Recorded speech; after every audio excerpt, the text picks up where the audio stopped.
Suasana malam di Bandung terasa berbeda kali ini. Langit tampak cerah, meski hawa dingin mulai menusuk kulit.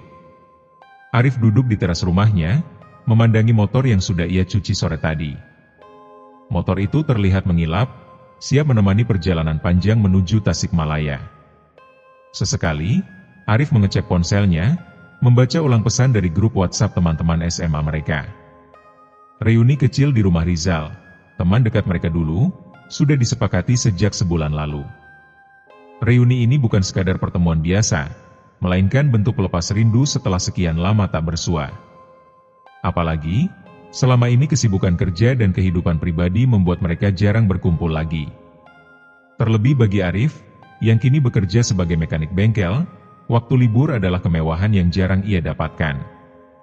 Maka, begitu ada kesempatan, ia langsung setuju ikut meskipun perjalanan cukup jauh. Dika, sahabat karibnya sejak SMA, sudah menghubungi lebih dulu dan mengatur semua rencana. Mereka akan berangkat berempat dengan 2 motor.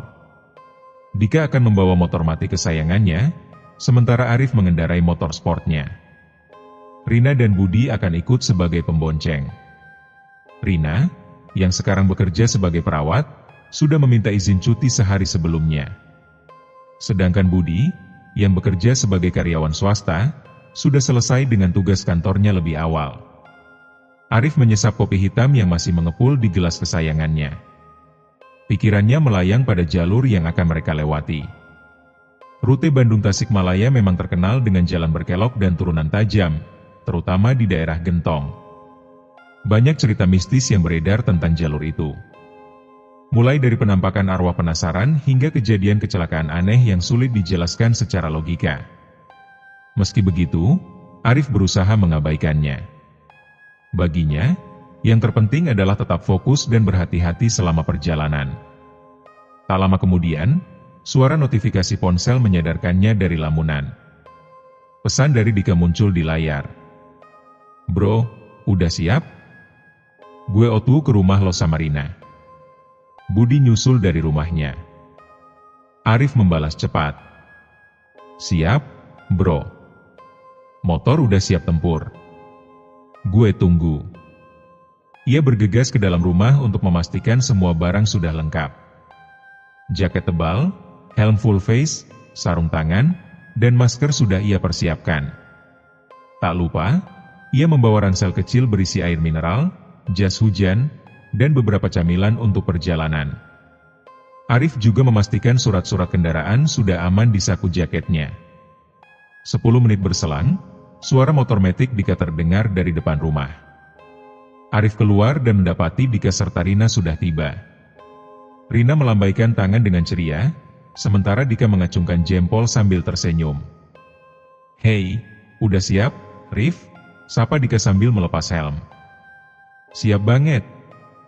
Tinggal nunggu si Budi aja," jawab Arif. Rina turun dari motor dan ikut bergabung. "Wah, gak sabar banget nih ketemu anak-anak. Terakhir kumpul kayaknya pas kelulusan, ya?" katanya sambil tertawa. "Iya, benar. Udah lama banget," jawab Arif. Obrolan mereka mengalir begitu saja, ditemani hembusan angin malam yang semakin dingin. Tak berapa lama, suara knalpot motor sport terdengar mendekat. Budi datang dengan gaya khasnya, memakai jaket kulit dan helm bertuliskan Speed Demon. Ia langsung menepuk bahu Arif dengan antusias. "Siap tempur, bro?" katanya penuh semangat. Arif tertawa. "Siaplah. Rute udah aman, kan?" Dika mengangguk. "Udah gue cek. Jalanan lancar, cuma ada sedikit perbaikan jalan di daerah Nagrek. Tapi aman kok." Mereka pun mengatur strategi perjalanan. Arif memimpin di depan dengan Budi sebagai pembonceng, sementara Dika dan Rina mengikut di belakang. Dika memastikan lampu motor dan rem berfungsi dengan baik. Mereka sepakat untuk saling berkomunikasi menggunakan headset Bluetooth agar tetap terhubung selama perjalanan. Sebelum berangkat, mereka berkumpul sejenak dan berdoa bersama. Masing-masing mengucapkan harapan agar perjalanan mereka lancar dan selamat sampai tujuan. Suara doa Dika terdengar mantap dan penuh keyakinan. Meski demikian, Arif merasakan sedikit kegelisahan yang sulit ia jelaskan. Entah kenapa, tiba-tiba bulu kuduknya meremang saat mengucap "Amin" bersama-sama. Setelah memastikan semuanya siap, Arif memberi aba-aba dan mesin motor dinyalakan serentak. Suara knalpot menggema di malam sepi. Perlahan, mereka bergerak meninggalkan halaman rumah Arif, menyusuri jalanan kota Bandung yang sudah mulai lengang. Di dalam hati, Arif berusaha menenangkan diri dan menikmati perjalanan. Namun, tanpa ia sadari, bayangan gelap mulai mengintai dari kejauhan. Malam itu, jalur gentong sudah menyiapkan sebuah misteri yang akan menguji nyali mereka. Setelah meninggalkan rumah Arif, mereka berempat meluncur menyusuri jalanan Bandung yang mulai sepi. Lampu-lampu kota bersinar samar, memberikan pemandangan yang terasa asing di malam hari. Arif dan Dika sengaja memilih jalur yang lebih cepat menuju pinggiran kota, berharap bisa menghemat waktu dan tiba di Tasikmalaya sebelum larut malam. Suasana masih ceria.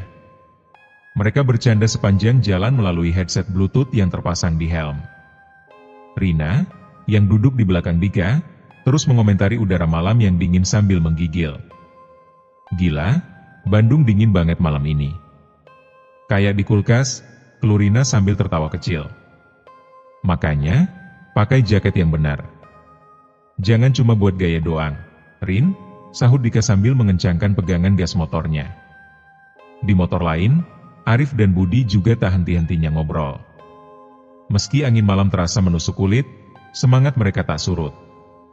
"Bro, ini bakal jadi perjalanan yang seru banget," seru Budi dengan suara penuh antusias. "Ya, asal nggak ada kendala di jalan. Apalagi lewat gentong nanti. Gue sering dengar cerita aneh-aneh soal jalur itu," jawab Arif dengan nada yang sedikit lebih serius. "Ah, lo parnoan. Jalan aja santai.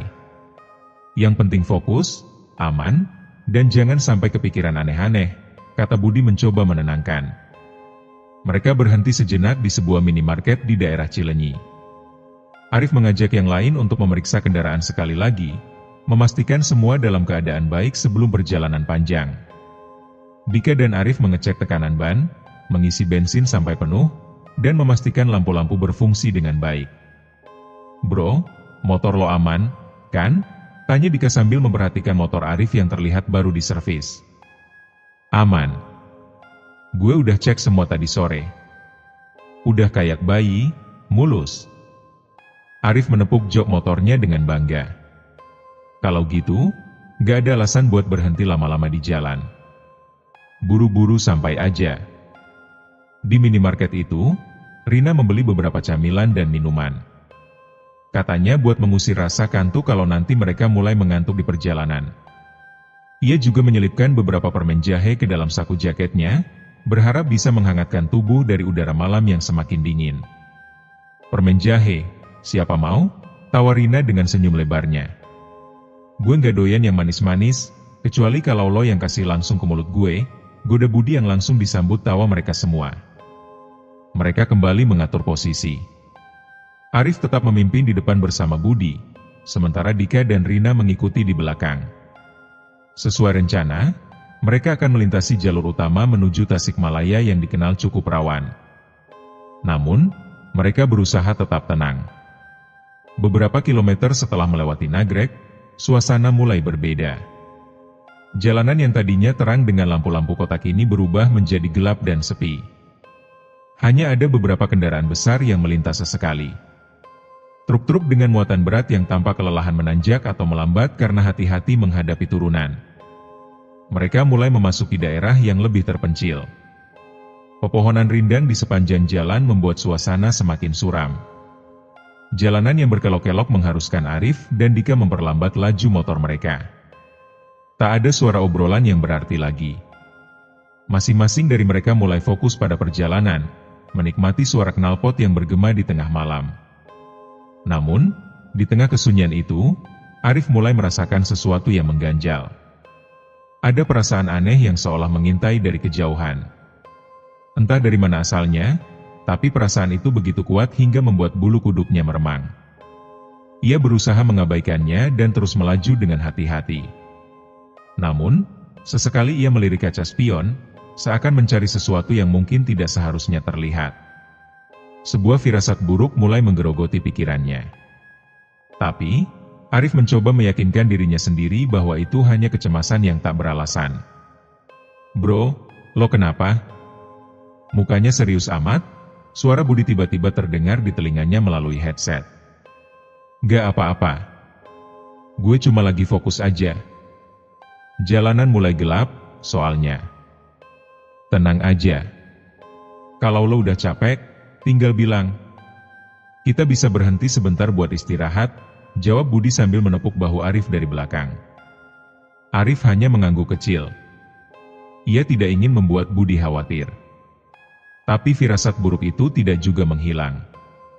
Bahkan semakin lama, perasaan itu kian menguat seiring dengan semakin dalamnya mereka masuk ke jalur gentong yang terkenal angker. Mereka terus melaju, berusaha mengabaikan hawa dingin yang kini terasa jauh lebih menusuk. Sepanjang jalan, suara jangkrik dan gemerisik dedaunan menjadi latar belakang yang menambah kesan mencekam. Tidak ada yang berbicara lagi. Masing-masing dari mereka mulai larut dalam pikiran masing-masing. Namun, Arif tahu betul bahwa ini baru permulaan. Sesuatu yang mengerikan sedang menunggu mereka di depan sana. Suara knalpot memecah kesunyian malam. Dua motor yang melaju di jalanan yang mulai gelap terlihat seperti kilatan kecil yang menembus keheningan. Arif mengendarai motor sportnya dengan cekatan, sementara Budi duduk di belakangnya dengan posisi yang nyaman. Sesekali, Budi meneguk minuman dari botol yang dibelinya di minimarket tadi. Di belakang mereka, Dika dan Rina mengikut dengan tenang. Dika, meskipun terkesan ceroboh dan suka bercanda, sebenarnya adalah pengendara yang handal. Ia tahu betul bagaimana mengendalikan motornya di medan yang sulit sekalipun. Jalur yang mereka lewati memang bukanlah jalur biasa. Setelah meninggalkan keramaian Bandung, mereka kini berada di jalanan yang mulai menyempit, seolah menuntun mereka ke arah kesunyian yang lebih pekat. "Bro, tenang aja. Jalanan malam ini enak banget, gak terlalu ramai. Kalau lancar terus kayak gini, sejam lagi kita udah sampai Gentong," kata Budi dari belakang sambil menguap lebar. "Ya, asal gak ada kendala. Gue juga pengennya cepet sampai," jawab Arif sambil fokus menatap jalan di depannya. Suara angin yang menderu semakin kencang. Sekarang mereka sudah berada di daerah yang lebih terbuka, di mana hanya ada sawah, ladang, dan sesekali rumah-rumah kecil dengan lampu yang menyala redup. Tidak ada suara manusia, hanya bunyi mesin motor yang menggema di sepanjang jalan. Sementara itu, Dika dan Rina juga terlibat dalam obrolan ringan meskipun mereka mulai merasa kantuk. "Rin, lo beneran gak takut? Ini kan lewat jalur Gentong, yang katanya banyak hantunya itu," goda Dika sambil tertawa kecil. "Yah, asal jalannya aman aja. Gue sih nggak mikirin yang aneh-aneh," jawab Rina mencoba tegar meskipun sebenarnya ia sedikit gugup. Perjalanan mereka terus berlanjut. Jalanan mulai menanjak dan berkelok. Pepohonan besar di pinggir jalan semakin rapat, menciptakan bayang-bayang aneh yang tampak seolah bergerak mengikuti mereka. Setiap kali Arif menatap kaca spion, ia merasa ada sesuatu yang berbeda. Seperti ada bayangan tambahan yang tak semestinya berada di sana. "Bro, lo nggak ngerasa aneh?" tanya Arif kepada Budi tanpa menoleh. "Aneh gimana?" "Entah. Kayak ada yang ngikutin kita dari belakang. Tapi setiap gue lihat langsung, nggak ada apa-apa."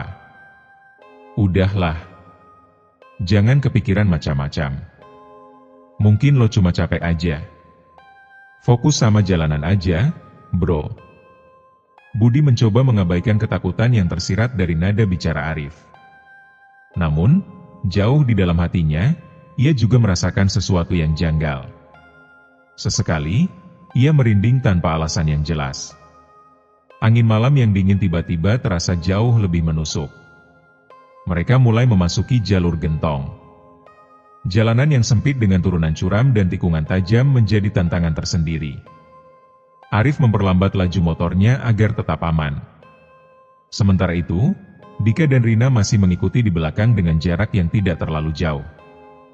Di tengah keheningan, tiba-tiba suara Dika terdengar melalui headset. "Rif, gue sama Rina mau istirahat sebentar." Kayaknya dia udah mulai mual. Jalanan ini bikin perutnya nggak enak. "Oh, oke. Mau berhenti di mana?" "Depan sana ada warung kecil. Kayaknya enak buat berhenti sebentar." Arif mengangguk meskipun tak ada yang melihat. Mereka segera menghentikan motor di depan sebuah warung yang terlihat hampir roboh. Hanya ada lampu minyak yang menggantung di dalamnya, menerangi sebagian kecil ruangan. Papan kayu di depan warung bertuliskan, "Warung Teh Teung," dengan cat yang sudah memudar. Mereka turun dari motor, melepaskan helm, dan menghela napas panjang. Rina terlihat sedikit pucat. Perjalanan dengan jalan yang berkelok-kelok rupanya cukup mengganggu perutnya. "Lo nggak apa-apa, Rin?" tanya Arif dengan nada khawatir. "Agak mual aja.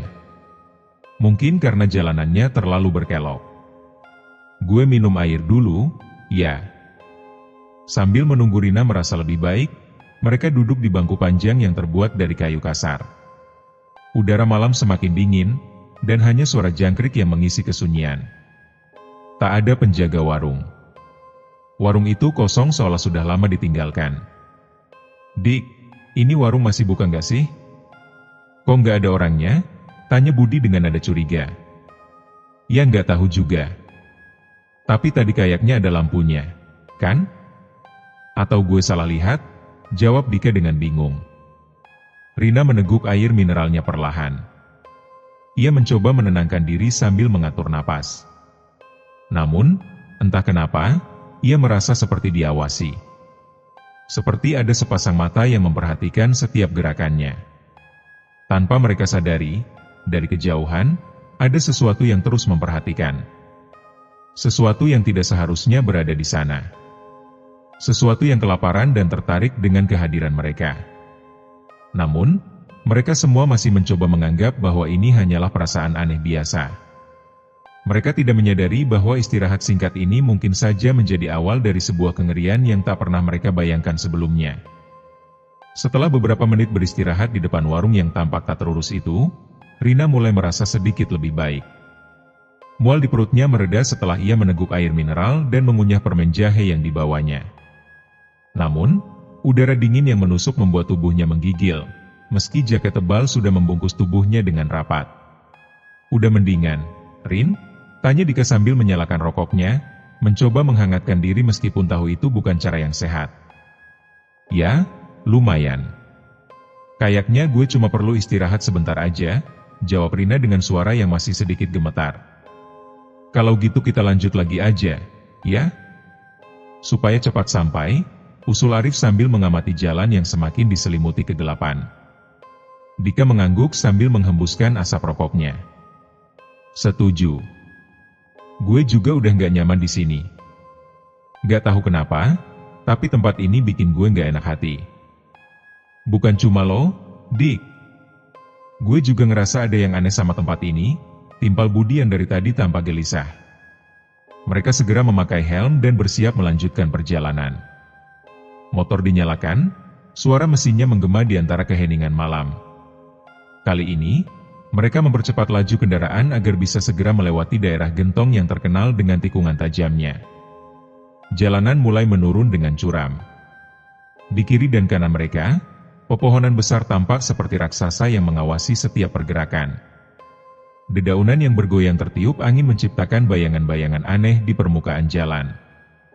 Suara jangkrik yang tadinya mengisi kesunyian kini berganti dengan suara-suara yang lebih asing, seakan ada sesuatu yang berjalan di antara pepohonan. Arif yang berada di depan terus memperhatikan kaca spion. Bayangan samar kembali muncul, seolah-olah ada seseorang yang membonceng di belakang Budi. Namun, setiap kali ia menolehkan kepala untuk memastikan, tak ada apapun di sana. Pikirannya mulai diliputi kecemasan. "Bro, lo nggak apa-apa, kan?" tanya Budi yang merasakan perubahan sikap Arif. Gue nggak tahu, Bud. Tapi dari tadi gue merasa ada yang aneh. Kayak ada yang ngikutin kita." "Udahlah. Jangan mikir yang enggak-enggak. Ini cuma perasaan lo doang.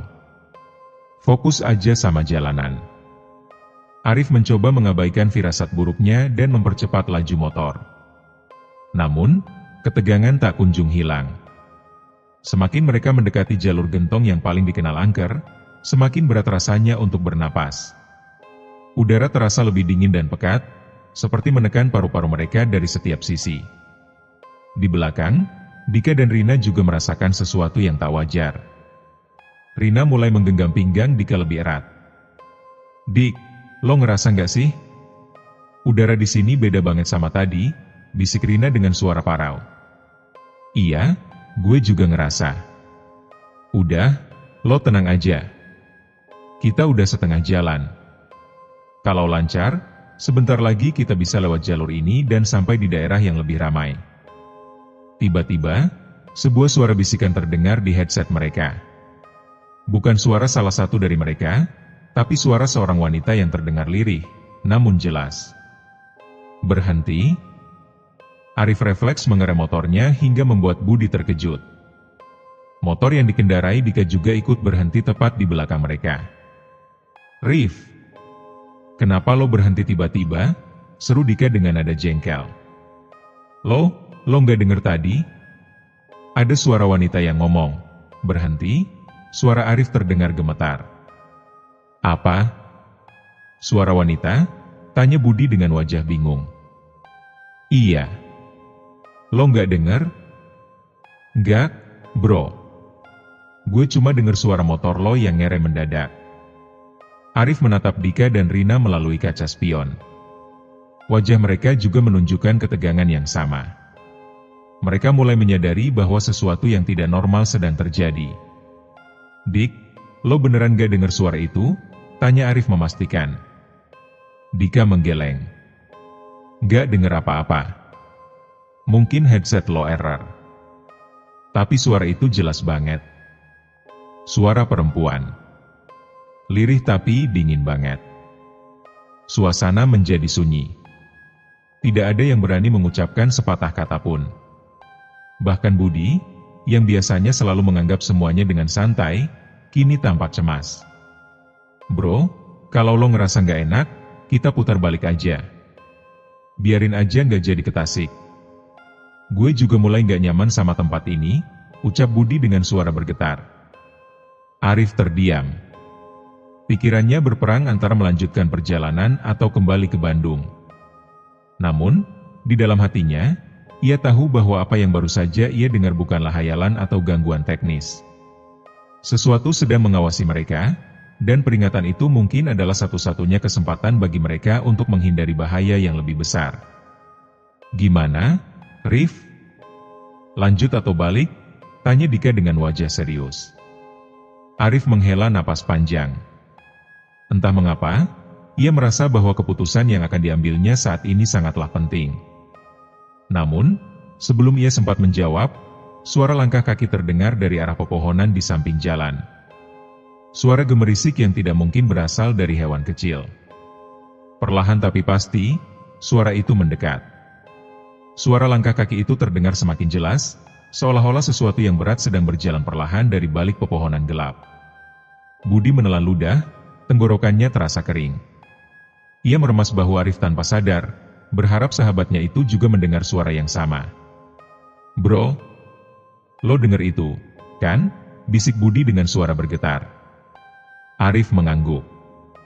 Mata mereka berdua terpaku menatap bayang-bayang pohon yang bergerak. Sementara itu, Dika dan Rina di belakang juga mulai menyadari ada sesuatu yang tidak beres.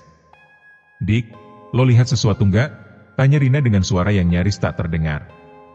Matanya terpaku pada kegelapan di antara pepohonan. "Nggak." Tapi, suara itu jelas banget. Kayak ada yang ngikutin kita. Mereka berempat membeku di tempat. Mesin motor yang biasanya menderu kini terdiam, menyisakan hanya suara malam yang mencekam. Dada mereka berdebar kencang, saling menunggu satu sama lain untuk berbicara lebih dulu. Tiba-tiba, dari dalam kegelapan, terdengar suara yang lebih jelas. Kali ini bukan lagi langkah kaki, melainkan suara erangan rendah yang menyayat telinga. Seolah-olah sesuatu atau seseorang sedang menahan kesakitan yang luar biasa. "Arif, gue serius. Ini nggak beres. Kita balik aja, desak Budi dengan suara yang semakin panik. Gue juga nggak mau di sini lebih lama. Tapi kalau kita putar balik sekarang, kita harus lewat jalan yang sama lagi. Itu lebih panjang dan lebih gelap, jawab Arif, mencoba menenangkan dirinya meskipun ia tahu bahwa ketakutannya sudah tak bisa ia sembunyikan. Di belakang, Dika berusaha menyalakan motornya lagi. Namun, mesinnya hanya mengeluarkan suara serak seperti batuk yang tertahan. Berkali-kali ia mencoba, tapi motor itu sama sekali tidak merespons. Sial. Motor gue kenapa sih? Padahal tadi nggak ada masalah sama sekali, umpat Dika dengan panik. Coba lagi, Dik. Jangan bikin gue makin parno di sini. Rina mulai menangis. Kepanikan merayapi dirinya, membuatnya tidak bisa mengontrol emosinya. Arif segera memutar kunci motornya, berharap kendaraannya masih bisa menyala. Beruntung, mesinnya menderu hidup, meski terdengar sedikit lebih berat dari sebelumnya. Dik, lo bonceng sama gue dulu aja kalau motor lo nggak nyala, kata Arif dengan nada tegas. Gue nggak mau ninggalin motor gue, Rif. Ini motor pinjaman, balas Dika sambil terus mencoba menyalakan kendaraannya.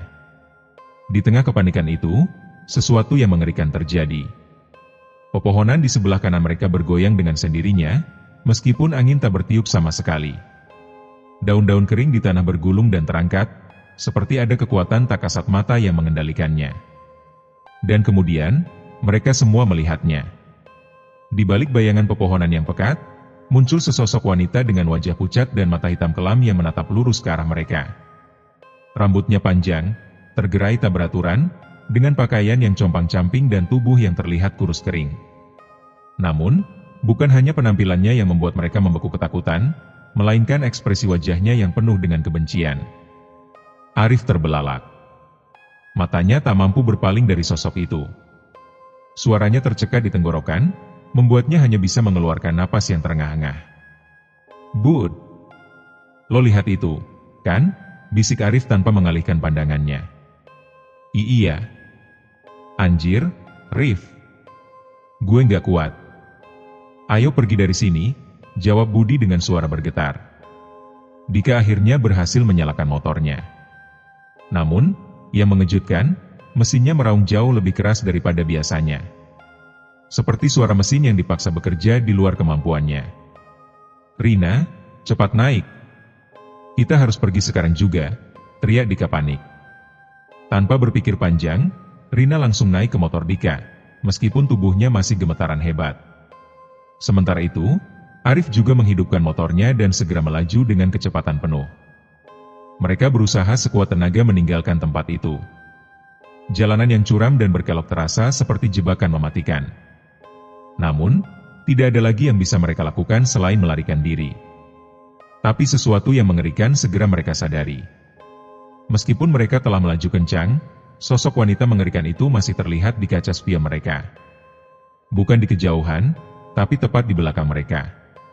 Berdiri di tengah jalan dengan kepala miring, seakan memperhatikan mereka dengan tatapan tajam yang mematikan. Rif, gue nggak tahu lo lihat atau enggak, tapi dia masih ngikutin kita. Di belakang motor lo, jerit Budi. Gue tahu, Bud. Tapi gue nggak bisa berhenti sekarang, balas Arif dengan suara hampir histeris. Sementara itu, Dika dan Rina juga mengalami hal serupa. Di setiap tikungan, di setiap bayangan yang mereka lewati, sosok wanita itu terus muncul. Entah bagaimana caranya, seakan-akan ia dapat muncul di mana saja, kapan saja, dengan cara yang tak masuk akal. Ketakutan mereka kini sudah berubah menjadi kepanikan total. Mereka hanya bisa terus memacu motor mereka dengan kecepatan yang tak terkontrol. Namun, satu hal yang mereka tahu pasti, apapun yang sedang mengejar mereka, ia tidak akan berhenti sampai mendapatkan apa yang diinginkannya. Suara mesin motor meraung keras, melesat menembus kepekatan malam. Dada mereka terasa sesak, bukan hanya karena kecepatan motor yang mereka pacu, tapi juga karena ketakutan yang menghantui setiap langkah perjalanan. Arif dan Budi di depan, sementara Dika dan Rina mengikuti dari belakang. Namun, seberapa cepat pun mereka melaju, bayangan mengerikan itu seolah selalu berhasil menyusul. Rif, jangan berhenti. Apapun yang terjadi, jangan berhenti, teriak Budi dengan suara yang nyaris hilang ditelan angin. Gue tahu. Gue juga nggak mau mati di sini, balas Arif sambil menggenggam erat setam motornya. Tangannya gemetar, keringat dingin bercucuran meskipun angin malam begitu menusuk. Sementara itu, Dika semakin tak terkendali. Tangannya yang memegang setam motor terasa licin oleh keringat.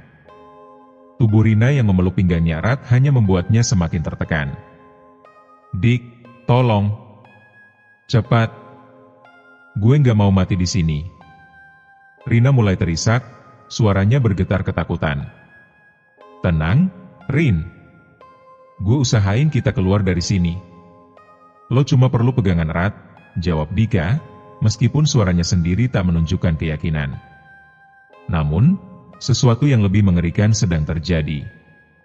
Semakin mereka melaju, jalanan yang seharusnya mengarah ke jalur utama justru terasa seperti berputar-putar di tempat yang sama. Pepohonan yang tampak serupa, jalan berkelok yang mirip, dan suasana dingin yang tak pernah berubah. Ini nggak mungkin.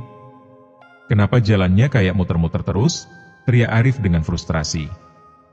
Gue juga nggak ngerti, bro. Padahal kita udah lurus terus dari tadi, jawab Budi dengan panik. Di tengah kepanikan itu, terdengar lagi suara bisikan yang sama. Kali ini lebih jelas, lebih dekat, dan lebih menusuk. Berhenti. Jangan pergi. Kalian milikku. Arif hampir terjatuh dari motornya ketika suara itu menyusup ke dalam telinganya. Suara yang tidak mungkin berasal dari headset atau apapun. Suara itu seakan diucapkan tepat di samping telinganya. Bud. Lo dengar suara itu lagi, nggak? Tanya Arif dengan nada putus asa. Nggak. Tapi gue yakin ini bukan tempat yang harus kita lewati. Kita salah jalan, Rif, teriak Budi, matanya memerah karena ketegangan. Dika yang berada di belakang mencoba mengambil jalur lain, berpikir bahwa mereka mungkin harus mengambil rute berbeda. Namun, jalan yang dilaluinya justru kembali ke titik yang sama. Seakan-akan jalur gentong ini menjadi labirin yang tidak berujung. Gila! Ini jalan apaan sih? Kenapa gue balik lagi ke sini? Teriak Dika frustasi, membuat Rina semakin menggigil ketakutan. Dik, gue lihat dia di pinggir jalan. Dia senyum ke arah kita, bisik Rina dengan suara bergetar. Matanya menatap lurus ke depan, tapi pikirannya sudah dipenuhi oleh bayangan wanita menyeramkan itu. Dan benar saja, di setiap pelokan, di setiap bayangan gelap yang mereka lewati, wanita itu selalu ada. Kadang berdiri di tengah jalan dengan kepala miring, kadang duduk di atas dahan pohon dengan senyum yang mengerikan. Sorot matanya seperti lubang hitam yang menarik mereka lebih dalam ke jurang ketakutan. Rif, kita harus berhenti. Gue nggak sanggup lagi. Budi mulai menangis. Kepanikannya telah berubah menjadi histeria.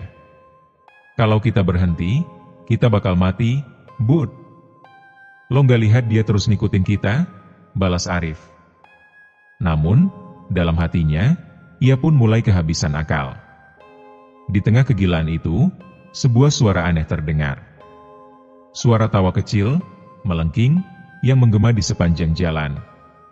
Suara itu datang dari segala arah, membuat mereka bingung dan semakin ketakutan. Lo denger itu nggak, Dik? Tanya Rina sambil memeluk pinggang Dika semakin erat. Iya, Rin. Gue dengar. Kayak suara ketawa anak kecil. Tapi, nggak ada anak kecil di sini, kan? Jawab Dika dengan suara serak. Mereka terus melaju dengan sisa tenaga dan keberanian yang mereka miliki. Namun, perlahan-lahan, mereka mulai menyadari sesuatu yang mengerikan. Jalur yang mereka lalui sudah tidak masuk akal. Tidak ada lagi rumah-rumah kecil di pinggir jalan. Tidak ada lagi minimarket atau warung-warung yang biasanya mereka temui sepanjang perjalanan. Hanya ada pepohonan besar, jalanan yang gelap, dan hawa dingin yang semakin menyesakkan. Arif, ini bukan jalur gentong yang biasa. Gue yakin ini tempat lain, teriak Budi dengan suara yang terdengar begitu putus asa. Tapi kita nggak pernah belok kemana-mana.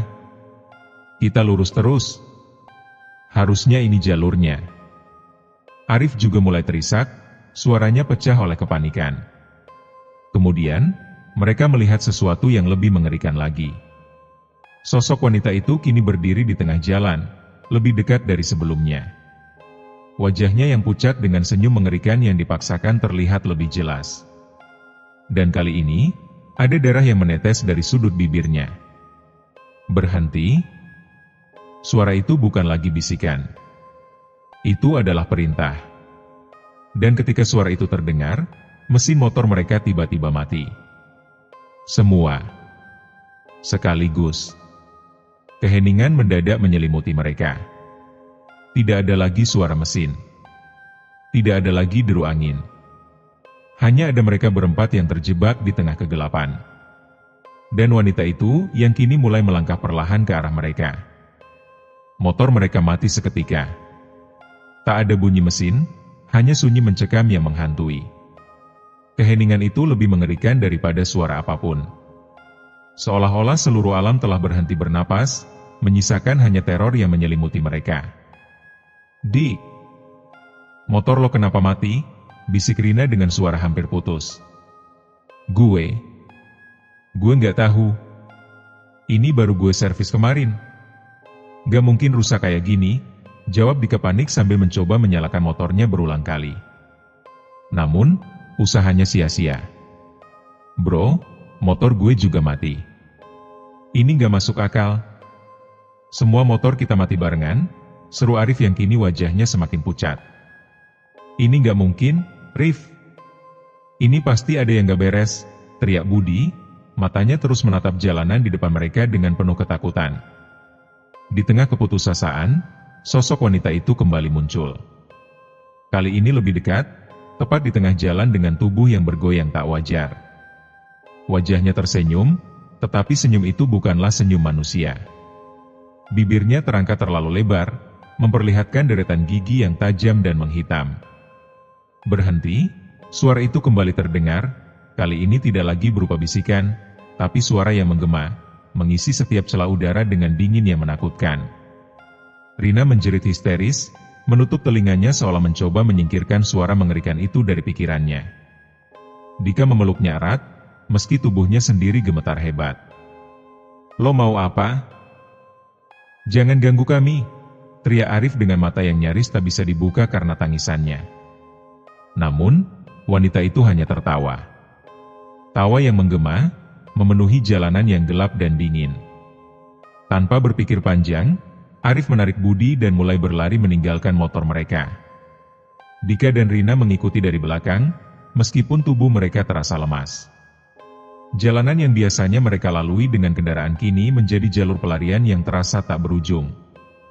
"Kita harus cari rumah, atau apapun yang bisa kita jadikan tempat berlindung," teriak Dika, meskipun napasnya tersengal-sengal. Gue nggak lihat ada apapun di sini, Dik. Cuma hutan dan jalan kosong, jawab Arif yang mulai merasa kehabisan tenaga. Namun, mereka terus berlari. Langkah kaki mereka menimbulkan suara gemerisik di atas aspal dan dedaunan kering.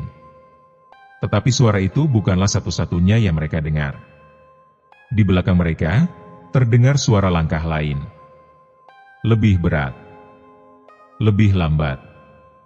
Tetapi selalu mendekat. Sesekali, Arif menoleh ke belakang, berharap tak ada lagi sosok yang mengikutinya. Namun, bayangan wanita itu selalu ada.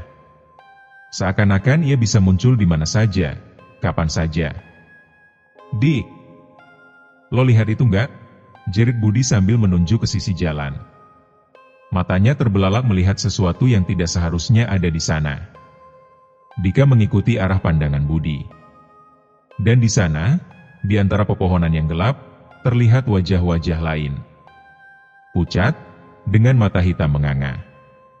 Menatap mereka dengan pandangan kosong. Apa-apaan ini? Mereka bukan cuma satu. Mereka banyak, Dik. Mereka ngikutin kita, teriak Budi dengan histeris. Gue nggak mau mati di sini, bro. Kita harus cari jalan keluar, jawab Dika dengan putus asa. Namun, seberapa jauh pun mereka berlari, jalanan itu selalu membawa mereka kembali ke tempat yang sama. Tikungan yang sama. Pohon-pohon yang sama. Dan setiap kali mereka mencoba berlari ke arah lain, mereka selalu kembali ke jalur yang sama, seakan-akan mereka terperangkap dalam labirin tanpa ujung.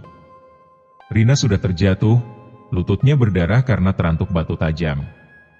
Dika berusaha membantunya bangkit, tetapi tubuh Rina terlalu lemas karena ketakutan yang tak terhingga. "Dik, gue udah nggak kuat. Gue udah nggak kuat," isaknya dengan suara yang nyaris tak terdengar. "Jangan gitu, Rin. Kita bisa keluar dari sini. Gue janji. Gue nggak akan ninggalin lo." Dika berusaha mengangkat tubuh Rina, meskipun ia sendiri hampir menyerah. Arif dan Budi juga mulai kehabisan tenaga. Nafas mereka terengah-engah, dada mereka terasa sesak.